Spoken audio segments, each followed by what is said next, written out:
और आज भगवान शंकर के गले में वासुकी नामक सर्प की कहानी। भगवान शंकर के गले में वासुकी नामक सर्प लिपटा रहता है। वासुकी को नागों के राजा के रूप में जाना जाता है। शिव पुराण, विष्णु पुराण जैसे ग्रंथों में इसका उल्लेख है और भगवान शंकर के गले में सर्प का होना उनके सन्यासी और तपस्वी होने का या तपस्वी स्वरूप का भी प्रतीक है, जो ये दिखाता है कि भयंकर सर्पों को भी वो अपने वश में रखते हैं।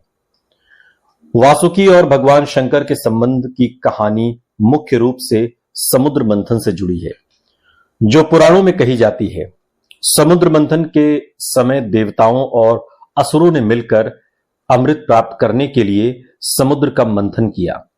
इस काम में मंदार पर्वत को मथानी और वासुकी नाग को रस्सी के रूप में इस्तेमाल किया गया।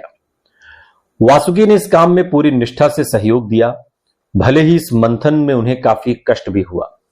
मंथन के दौरान जब भयंकर विष निकला तो इतना जबरदस्त था कि सृष्टि के विनाश का ही खतरा पैदा हो गया।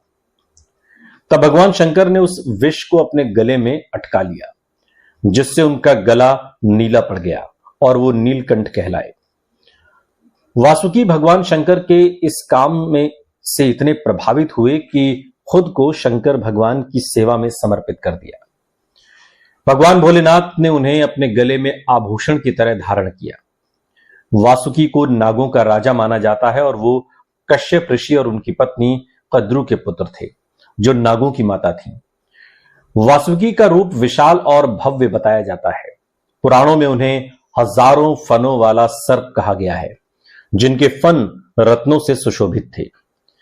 कहा जाता है कि वासुकी अमर और बहुत शक्तिशाली नाग थे। वासुकी कुंडलिनी शक्ति के प्रतीक माने जाते हैं और महाभारत में वासुकी का उल्लेख कई बार हुआ है। भगवान विष्णु का भी सांपों से गहरा संबंध है, विशेष रूप से शेषनाग, अनंतनाग के साथ। शेषनाग को विष्णु का आसन माना जाता है। वे क्षीर सागर में शेषनाग की शैया पर विराजमान रहते हैं। हालांकि विष्णु सर्प को गले में नहीं लिपटाते, बल्कि शेषनाग उनके रक्षक और सहायक के रूप में उनके नीचे या आसपास दिखाए जाते हैं। शेषनाग को विष्णु का परम भक्त और उनके अवतारों जैसे लक्ष्मण और बलराम का रूप भी माना जाता है। और आज भगवान शंकर के गले में वासुकी नामक सर्प की कहानी। भगवान शंकर के गले में वासुकी नामक सर्प लिपटा रहता है। वासुकी को नागों के राजा के रूप में जाना जाता है।